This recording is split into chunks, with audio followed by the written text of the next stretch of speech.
நண்பர்கள் அனைவருக்கும் வணக்கம். இந்த வீடியோவில் பார்த்தீங்கன்னா நம்ம வீக்கெண்ட் டெஸ்ட் 4க்கான பாலிட்டி எக்ஸ்ப்ளனேஷன் தான் பார்க்க போகிறோம்.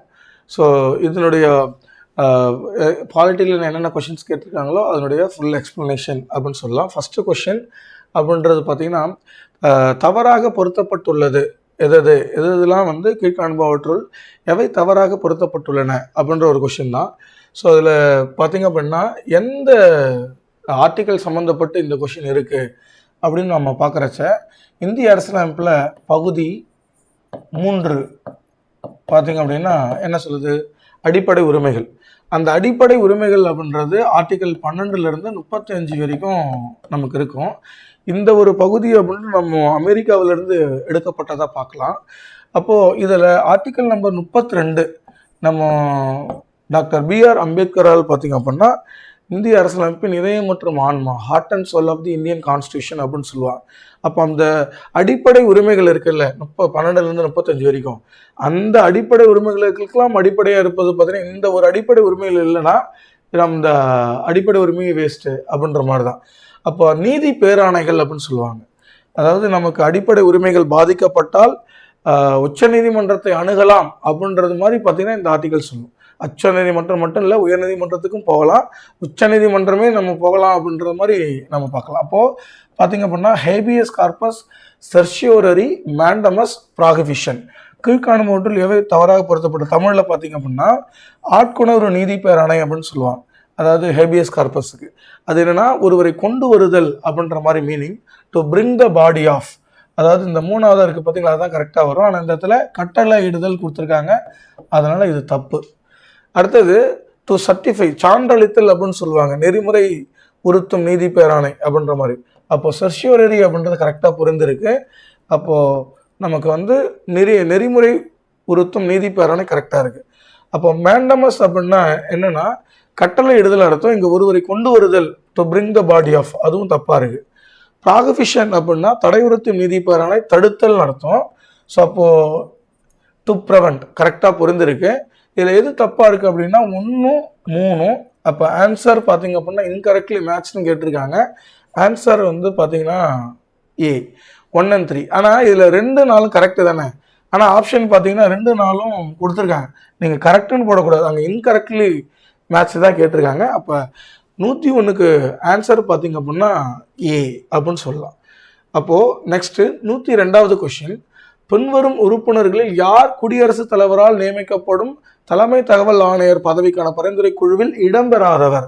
அப்போ தலைமை தகவல் ஆணையர் அப்படின்ற ஒரு குழுவில் ஒரு குழு இருக்குது, அவர் நியமிக்கிறது, அதாவது அவரை செலக்ட் பண்ணுறதுக்கு. அவங்க செலக்ட் பண்ணதுக்கு அப்புறம் தான் நம்ம பிரசிடென்ட் அவரை வந்து அப்பாயிண்ட் பண்ணுவாங்க. ஓகேங்களா? அதாவது உண்மையிலேயே அவருக்கு வந்து நம்ம சொல்லுவோம்ல, இந்திய பாராளுமன்றம் இந்த பார்லிமெண்ட் படிக்குள்ள பார்த்தீங்கன்னா உண்மையான அதிகாரம், பேரளவு அதிகாரம். பேரளவு அதிகாரம் கொண்டவராக தான் குடியரசுத் தலைவராக இருப்பாங்க. உண்மையான அதிகாரம் கொண்டவரை நமக்கு பிரைம் மினிஸ்டர் இருப்பாங்க. அப்போ தலைமை தகவல் ஆணையரை தேர்வு செய்வதற்கான குழுவில் ஒரு முக்கிய உறுப்பினர் யார் இருப்பாங்கன்னா இந்தியாவினுடைய பிரதமர் கண்டிப்பாக இருப்பார். அடுத்தது ஆப்போசிஷன் லீடர் ஆஃப் அப்போசிஷன் பார்ட்டியோடைய லோக்சபா பார்ட்டி மெம்பர் இருப்பாங்க, அவர் இருப்பார் தலைவர், அதாவது மக்களவை எதிர்கட்சி தலைவர். ஓகேங்களா? அப்போது இவர் இருப்பார், இவர் இருப்பார். அதே மாதிரி பிரதமரால் நியமிக்கப்படக்கூடிய இந்த கேபினட் அமைச்சர் அப்படின்னு சொல்லுவாங்க, அவரும் இருப்பார். அப்போ யார் இருக்க மாட்டா? சீஃப் ஜஸ்டிஸ் ஆஃப் இந்தியா, இவர் தான் இருக்க மாட்டார். அப்போ ஆன்சர் பார்த்தீங்க அப்படின்னா சி. எதுக்கு? 102க்கு நம்ம சி அப்படின்னு சொல்லலாம்.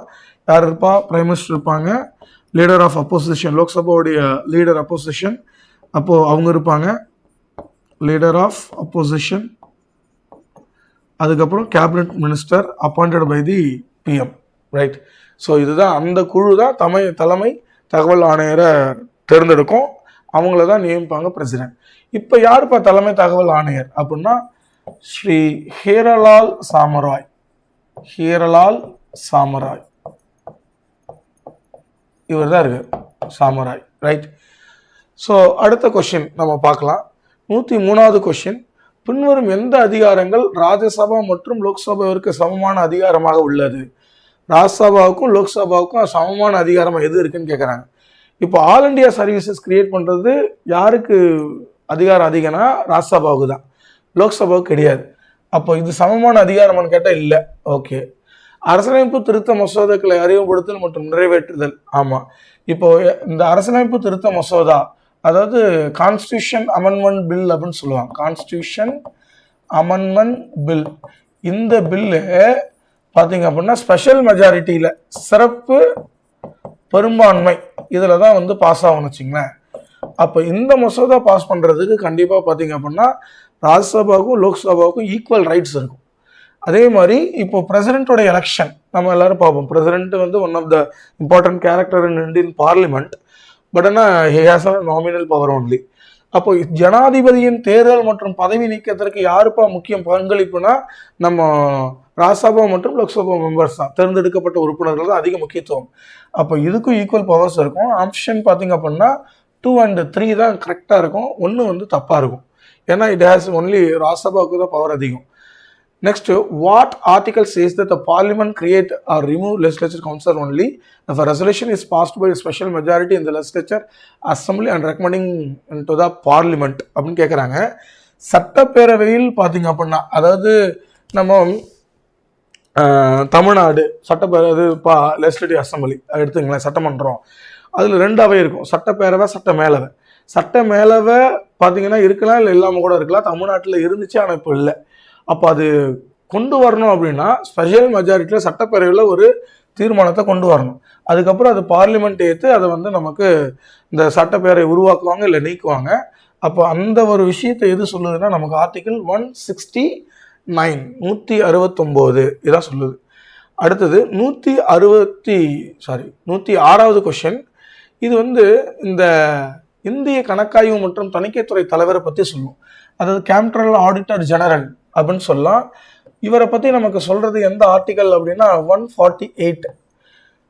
ரைட். இவர் யாரால் நியமிக்கப்படுறாங்க அப்படின்னு பார்த்தீங்கன்னா பிரசிடென்ட்டால்.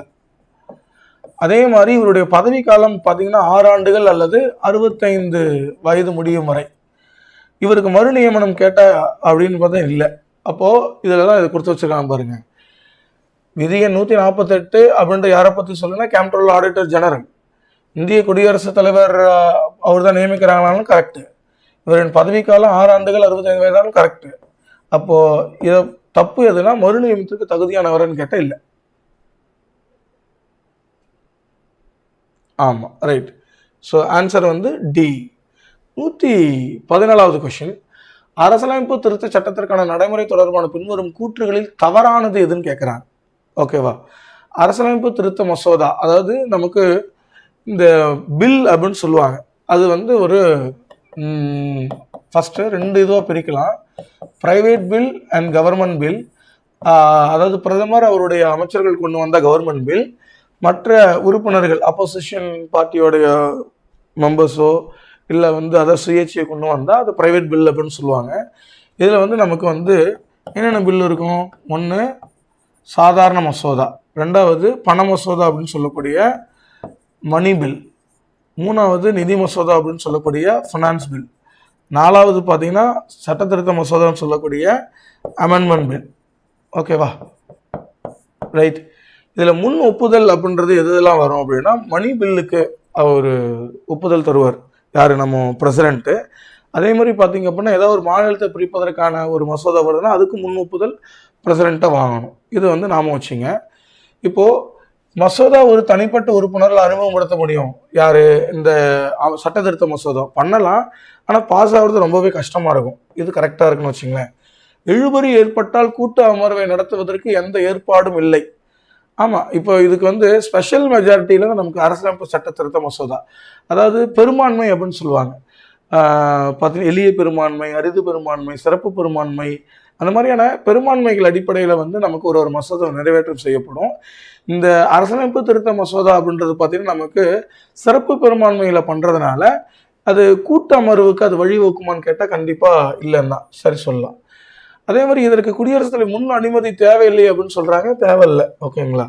ஸோ இந்த மசோதாவுக்கு குடியரசுத் தலைவர் ஒப்புதலை வழங்காமல் நிறுத்தி வைக்கலாமா, வித்ஹோல்ட் பண்ணலாமா, இந்த சட்டத்திருத்த மசோதாவை நிராகரிக்கலாமா கேட்டால் அந்த தகுதி மட்டும் அவருக்கு கிடையவே கிடையாது. ரைட்.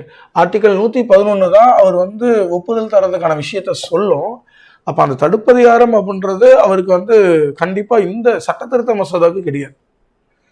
நான் கொஞ்சம் ரொம்ப எக்ஸ்பிளனேஷன் கொடுக்குற மாதிரி தெரியும் நினைக்கிறேன். ஓரளவுக்கு கரெக்டாக தான் இருக்குன்னு நினைக்கிறேன்.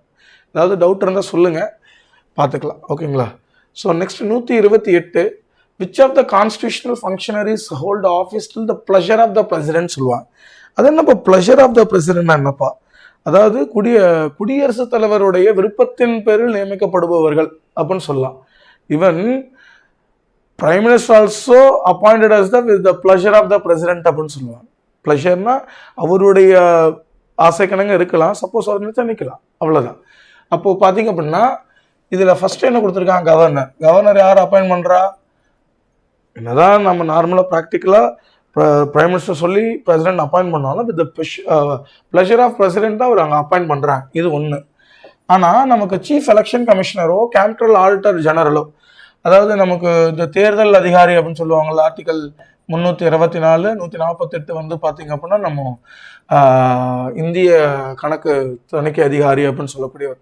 இவங்க இல்லை கான்ஸ்டியூஷனல் போஸ்ட்டு, இதெல்லாம் வித் த ப்ளஷர் ஆஃப் பிரசிடென்ட்னு கேட்டால் இல்லை. ஸோ பார்த்தீங்க அப்படின்னா இதில் தமிழில் பாருங்களேன், குடியரசு விருப்ப வரையில் பார்த்தீங்கன்னா பதவியில் இருப்பவர் யாருன்னா நம்ம ஆளுநர் மட்டும்தான். அப்போ ஒன் ஒன்லி ஆன்சர் பார்த்தீங்கன்னா ஒன் ஒன்லி. ரைட். 129வது கொஸ்டின். 129வது கொஸ்டின் நம்ம பார்க்கணும்னா 5 ஆண்டு காலம் பதவி முடிவதற்கு முன் மக்களவை கலைக்கப்படலாம். ஆமாம்.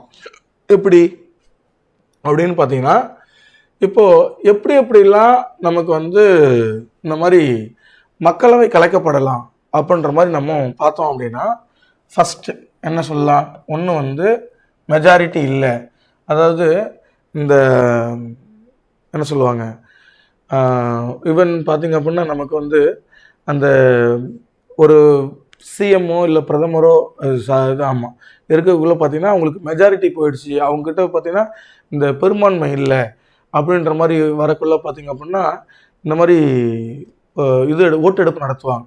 ரைட். அதுக்கு ஃப்ளோ டெஸ்ட் அப்படின்னு சொல்லுவாங்கன்னு வச்சு இங்கிலீஷில். ஸோ அந்த ஃப்ளோ டெஸ்ட் அப்படின்னு நடத்தக்குள்ள அவருக்கு வந்து அந்த பில்லு பாஸ் ஆகணும். அது பாஸ் ஆகலைன்னா கவர்மெண்ட் கலைஞ்சிரும். நம்பிக்கையில்லா தீர்மானம், தமிழ் அழகாக சொல்லலாம்.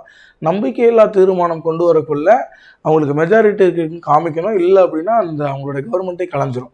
அப்போது பார்த்தீங்க அப்படின்னா ஃப்ளோ டெஸ்ட்லேருந்து நம்ம நம்பிக்கையில்லா தீர்மானம் நிறைவேற்றப்பட்டால், நம்பிக்கையில்லா தீர்மானம் நிறைவேற்றப்பட்டால் அரசாங்கம் கலைஞ்சிடும். அப்போ அது நிறைவேற்றப்படக்கூடாது. ஓகேங்களா? ரைட். அடுத்தது no coalition party can form the government அப்படின்னு சொல்கிறாங்க. அதாவது கூட்டணியில் எந்த கட்சியாலும் ஆட்சி அமைக்க முடியவில்லைனாலும் நமக்கு லோக்சபா கலையலாம். ஆமாம். அதே மாதிரி பார்த்தீங்கன்னா மக்களவை கலைத்து விட்டு புதிய தேர்தல் நடத்துமாறு குடியரசுத் தலைவருக்கு நம்ம இவரே ஆணையிடுறாங்கன்னு வச்சுங்களேன். யார்? பிரதமரே ஆணையிட்டாலும். அப்போது இதெல்லாம் பார்த்தீங்க அப்படின்னா சரியான ஒரு நிகழ்வு. அதே மாதிரி மணி பில் அப்படின்னு இருக்குது பார்த்தீங்களா, பண மசோதா, அது பாஸ் ஆகலனாலும் இந்த மாதிரி மக்களவை கலைக்கப்படலாம். இப்படின்ட்டு ஒரு 4 காரணங்கள் இருக்கும். அதில் 2 காரணத்தை வந்து கொடுத்துருக்காங்க. ஆன்சர் பார்த்தீங்கன்னா எது சரியானனா 2 அப்படின்னு நம்ம சொல்லலாம். ரைட். ஸோ நெக்ஸ்ட்டு 130வது கொஸ்டின் அப்படின்னு பார்க்கல, என்னது? குடியரசுத் தலைவர் மீண்டும் குடியரசுத் தலைவருக்கு தலைவராக தேர்ந்தெடுக்கப்படலாம். குடியரசுத் தலைவர் பதவிக்கு ஒருவர் எத்தனை முறை வேண்டுமானாலும் போட்டியிடலாம் அப்படின்னு சொல்கிறாங்க. அதில் எந்த ஆர்டிக்கல் வந்து இது சொல்லுதுன்னா, இப்போ ரீஎலெக்ஷனை பற்றி நம்ம குடியரசுத் தலைவர் எது பேசுதுன்னா 57. அப்போது இது கண்டிஷன்ஸ், இது குவாலிஃபிகேஷன்ஸ், நெக்ஸ்ட் அது குவாலிஃபிகேஷன் அண்ட் கண்டிஷன் 58, 59 சொல்லுவாங்க. இது வந்து பார்த்தீங்கன்னா இந்த பதவி பிரமாணம் நம்ம இவர் இருக்காரு பார்த்தீங்களா, யார்? உச்சநீதிமன்ற தலைமை நீதிபதி. அவர் தான் பார்த்தீங்க அப்படின்னா oath and affirmation of the president அப்படின்னு சொல்லுவாங்க. பதவி பிரமாணம் செய்து வைப்போ நமக்கு சீஃப் ஜஸ்டிஸ் அப்படின்னு சொல்லலாம். குடியரசுத் தலைவருக்கு 61 இந்த இம்பீச்மெண்ட் அப்படின்னு சொல்லுவாங்க. இம்பீச்மெண்ட் அப்படின்னா குடியரசுத் தலைவரை வந்து பதவி நீக்கம் செய்தல், பதவி நீக்கம் செய்வதற்கான விஷயங்கள் நடக்கும். 62 அப்படின்றது பார்த்தீங்கன்னா காலி பணியிடங்கள், குடியரசுத் தலைவருக்கான காலி பணியிடங்களை பற்றி பேசுவோம். ரைட். ஸோ இப்படின்ற நம்ம ஒவ்வொரு குடியரசுத் தலைவர் பற்றி ஒவ்வொரு ஆர்டிக்கலாக நம்ம நாம வச்சுக்க வேண்டியதான். நெக்ஸ்ட் அடுத்தது 136ங்க. இது இந்த பல்வந்த் ராய் மேத்தா குழு அப்படின்றது நமக்கு பஞ்சாயத்து ராஜ் இருக்குது பார்த்தீங்களா, அதை பற்றி பேசக்கூடியதாக இருக்கும். 3 அடுக்கு பஞ்சாயத்து ராஜ் முறையை பற்றி ஏற்படுத்த சொன்னதுன்னு பார்த்தீங்கன்னா அவங்க தான். கிராம பஞ்சாயத்துகள் மக்களால் நேரடியாக தேர்ந்தெடுக்கப்படுவர்களால் உருவாக்கப்படுதல் அப்படின்னு சொல்கிறாங்க. ஜில்லா பரிஷத்தின் தலைவராக மாவட்ட ஆட்சியர் இருக்கணும். ரைட். ஆனால் இருத்தல் கூடாது அப்படின்னு சொல்கிறாங்க. இது ஆக்சுவலாக தப்பு, இருக்கணும். அப்போ எது கரெக்டாக இருக்குன்னா 1 and 2, ரைட். ஸோ எவை சரியான இது அப்படின்னா 1, 2னா ஆக்சுவலாக இருத்தல் கூடாதுன்றது இருக்கணும் அப்படின்னு அர்த்தம். 137, அதாவது நமக்கு பார்லிமெண்ட்டில் நிறைய குழுக்கள் இருக்கும். அதில் எஸ்டிமேட் குழு அப்படின்னு சொல்லக்கூடிய மதிப்பீட்டு குழுன்னு சொல்லுவாங்க. இது யூபிஎஸ்சி கொஷின்ஸில் அதிகமாக கேட்டது. பார்த்தீங்க அப்படின்னா இதில் மேக்ஸிமம் 30 பேர் இருப்பாங்க, ரைட். 30 பேர் அடங்கிய ஒரு பெரிய குழு தான் நமக்கு எஸ்டிமேட் குழு. நெக்ஸ்ட்டு கவர்னர் பற்றியான கொஷின் வச்சிங்களேன். இந்த சட்டப்பிரிவு 156 இருக்குல்ல, இது என்ன அப்படின்ற மாதிரி நம்ம பார்க்குறோம் அப்படின்னு பார்த்தீங்கன்னா, இப்போது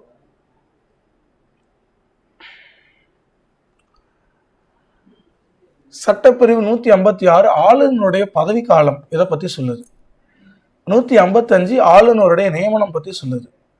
157 ஆளுநருடைய நியமனம் செய்வதற்கான தகுதிகளை பற்றி சொல்லுது. 161 ஆளுநருடைய மன்னிப்பு அதிகாரத்தை பற்றி சொல்லுது. அப்போது 2, 3, 4 ஓகே, ஆளுநர் தகுதிகள் அப்படின்றது 1, 2, 3, 4, 1, ஓகேங்களா. ஸோ பார்த்தீங்க அப்படின்னா சட்டப்பிரிவு ஆளுநருடைய மன்னிப்பு அதிகாரம் அப்படின்னா நமக்கு ஆன்சர் வந்து 2, 3, 4 and 1, ஆப்ஷன் ஏ. நெக்ஸ்ட் 139 என்னன்னா, பாராளுமன்றம் அல்லது சட்டமன்ற தொகுதிக்கான தேர்தல் பட்டியலை தயாரிப்பது பொறுப்பு யாருக்கு இருக்கு அப்படின்ற மாதிரி கேட்குறாங்க. இது எலக்ட்ரல் ரெஜிஸ்ட்ரேஷன் ஆஃபீஸர், தேர்தல் பதிவு அதிகாரி கிட்ட தான் பார்த்தீங்கன்னா அந்த ஒரு விஷயம் இருக்குன்னு வச்சுங்களேன். சட்டமன்ற தொகுதிக்கான தேர்தல் பட்டியல்களை தயாரிக்கக்கூடிய ஒரு விஷயம் பார்த்தீங்க அப்படின்னா இவர்கிட்ட தான் இருக்குது. ஆன்சர் வந்து சி.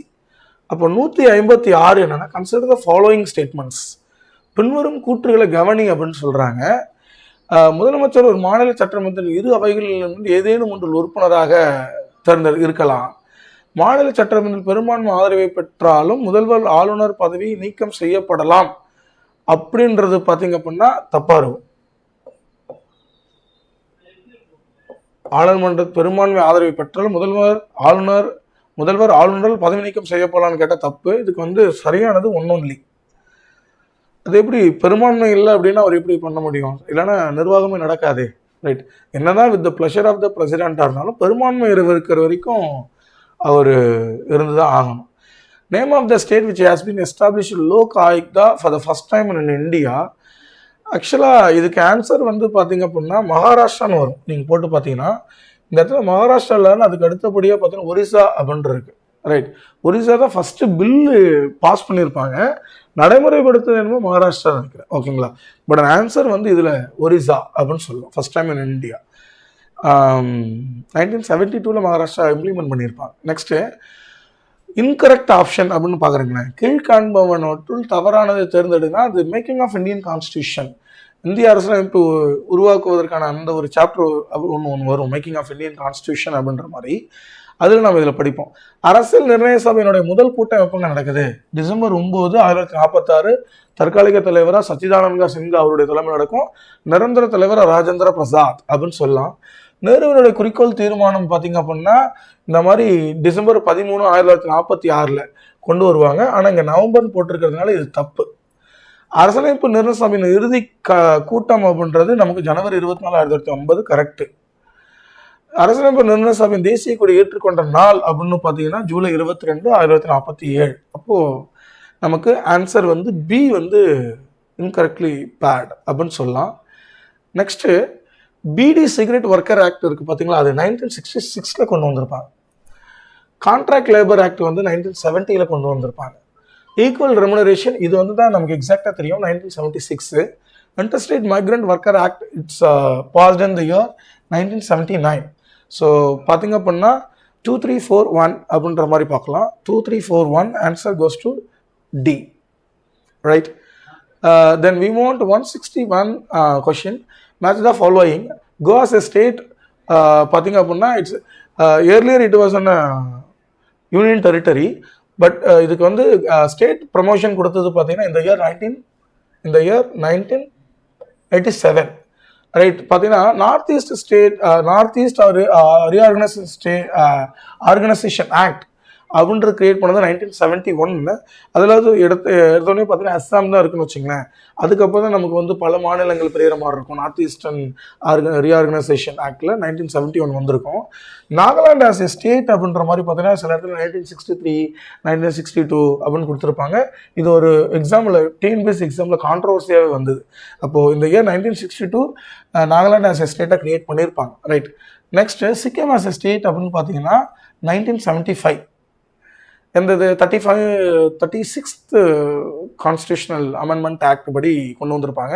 35th கான்ஸ்டியூஷனல் அமெண்ட்மெண்ட் 1974 படி பார்த்தீங்கன்னா ஆர்டிகல் 2A வந்து கொண்டு வந்து அதுக்கப்புறம் பார்த்தீங்கன்னா ப்ரொடெக்டட் ஸ்டேட் அப்படின்னு சொல்லுவாங்க. இதுக்கு வந்து ஒரு கிரேட் ஸ்டோரி ஒன்று இருக்குது. அது நீங்கள் பாலிட்டி படிக்கல டீட்டெயிலாக படிப்பீங்க. அஸ் அ ப்ரொடெக்டட் ஸ்டேட்டாக கொண்டு வருவாங்க. அதுக்கப்புறம் தான் பார்த்தீங்கன்னா அது சிக்கிமை வந்து பார்த்திங்க அப்படின்னா ஸ்டேட்டாக கொண்டு வருவாங்க. ரைட். ஸோ பார்த்திங்க அப்படின்னா கோவாஸ் ஸ்டேட் அப்படின்னு பார்த்தீங்கன்னா கோவா மாநில அந்தஸ்து பெற்றது 1987. வடகிழக்கு பகுதிகள் மறுசீரமைப்பு சட்டம் அப்போ 1971.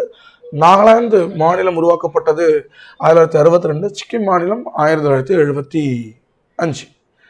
நெக்ஸ்ட் 1965 அப்படின்னு பார்த்தீங்கன்னா according to the 7th schedule of the Indian Constitution நமக்கு வந்து there are 3 lists in Indian Constitution. Number 1 பார்த்தீங்க அப்படின்னா centre list, state list and concurrent list.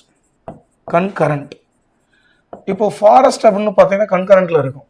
Stock exchange அப்படின்னு பார்த்தீங்கன்னா அண்டர் சென்டர் அதாவது மத்திய பட்டியல் அப்படின்னு சொல்லுவாங்க, சென்டர் லிஸ்ட்ல இருக்கும். Post office savings bank under union list, அது centre list or union list எப்படி வேணா சொல்லலாம். பப்ளிக் ஹெல்த் பார்த்தீங்கன்னா ஸ்டேட் லிஸ்ட்ல இருக்கும். எது தப்பா இருக்கும்னா ஆன்சர் வந்து பி. ஃபாரஸ்ட் பொதுப்பட்டியல், ஸ்டாக் எக்ஸ்சேஞ்ச் பார்த்தீங்கன்னா மத்திய பட்டியல், போஸ்ட் ஆஃபீஸ் சேவிங்ஸ் பேங்க் அப்படின்னு பார்த்தீங்கன்னா மத்திய பட்டியல், பப்ளிக் ஹெல்த் பார்த்தீங்கன்னா மாநில பட்டியல். ஆன்சர் வந்து சரியாக பொருந்தாத இணை தானே. அப்போ பங்கு சந்தைகள் பொதுப்பட்டியல். நெக்ஸ்ட் 166 பார்த்தீங்க அப்படின்னா இதுக்கு ஈஸியாக பார்த்தீங்களா அடிப்படை கடமைகள் அப்படின்னு பார்த்தீங்க அப்படின்னா நமக்கு எந்த வருஷம் 1976 42வது சட்ட திருத்தம் பார்த்தீங்க அப்படின்னா கொண்டு வராங்க. இந்த மாதிரி தொடக்கத்தில் 10 அடிப்படை கடமைகள் இருக்கும். அதுக்கப்புறம் 11 அடிப்படை கடமைகள். 86வது சட்ட திருத்தம் 2002 படி இதை இன்க்ரீஸ் பண்ணுறாங்க. பார்ட் நம்பர் 4A அப்படின்ற மாதிரி நிறைய விஷயங்கள் நம்ம இதை பார்க்கலாம். ஓகேங்களா. ஸோ அப்போது சரன்சிங் கமிட்டி அப்படின்ற மாதிரி இதில் பரிந்துரைத்தல். இப்போ இதில் என்ன அப்படின்னு பார்த்தீங்க அப்படின்னா இதில் இதெல்லாம் அடிப்படை கடமைகளை கொடுத்து வச்சுருக்கான். என்ன கொடுத்துருக்கேன்? நாட்டை காப்பது, வருமான வரி செலுத்துவது, நமது கூட்டு கலாச்சாரத்தின் போது பாரம்பரியத்தை பாதுகாப்பது, பொது சொத்துக்களை உங்கள் சொத்து, பொது சொத்துக்களை பாதுகாப்பது அப்படின்ற மாதிரி. இதில் வருமான வரி மட்டும் வராதுங்க, மற்றது எல்லாமே வரும். அப்போது எது ஆன்சராக இருக்கும் அப்படின்னு பார்த்தீங்கன்னா ஆன்சர் டி. 2 வரல அப்படின்னா இது எல்லாமே கேன்சல் ஆகிடும். Answer go with 1, 3 and 4. 168வது கொஸ்டின். 168வது கொஸ்டின் அப்படின்னு பார்க்கல பார்த்தீங்க அப்படின்னா as of now there are 7 union territories in India அப்படின்னு கேட்டிருக்காங்க. No, it's 8. இதுலேயே பார்த்தீங்க அப்படின்னா வேலை முடிஞ்சு போச்சு நமக்கு. இது கேன்சல் ஆகிடும். அப்போது Kerala and union territory of Lakshadweep has the common high court அப்படின்னு சொல்கிறேன். It is true. அப்போது 2 கரெக்டாக இருக்குது அப்படின்னு பார்த்தீங்கன்னா 3 வராது. அப்போது கண்டிப்பாக 2, 3 சரி. டெல்லி தனக்கான ஒரு உயர் நீதிமன்றத்தை கொண்டுள்ளது. நீங்கள் அந்த ஹைகோர்ட் பார்த்தீங்கன்னா நீதித்துறை அப்படின்னு படிப்பீங்க இந்தியன் பார்லிமெண்ட், இந்தியன் கான்ஸ்டியூஷனில். ரைட். 169. அப்போது இதில் பார்த்தீங்க அப்படின்னா article number 47 rising the level of nutrition அப்படின்னு இருக்கும். அதே மாதிரி பார்த்தீங்க அப்படின்னா 43A அப்படின்றது participation of workers in the management of industries. அப்போது ஏக்கு வந்து 2, ஓகேங்களா. டிக்கு வந்து 3 எது இருக்குது அப்படின்னா ஒன்று வந்து ஆப்ஷன் ஏவா வரணும், இல்லை அப்படின்னா டியா வரணும். அப்போது 39A இருக்குல்ல, அது என்ன சொல்லுது? ஃப்ரீ லீகல் எய்டு அப்படின்ற மாதிரி தான். ஏக்கு வந்து பிக்கு வந்து 4, பிக்கு 4 பார்த்தீங்க அப்படின்னா சிக்கு வந்து 1. எது? 2413. ஆன்சர் எது A 2413. Equal pay for equal work அப்படின்றது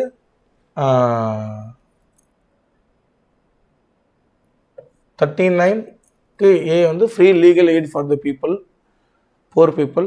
ஸோ அப்போது ஆன்சர் பார்த்தீங்க அப்படின்னா 169க்கு வந்து ஏ அப்படின்னு சொல்லலாம். ரைட், பார்த்தீங்க அப்படின்னா இதுதான் எக்ஸாக்டாக கரெக்டாக இருக்கும். தேங்க்யூ.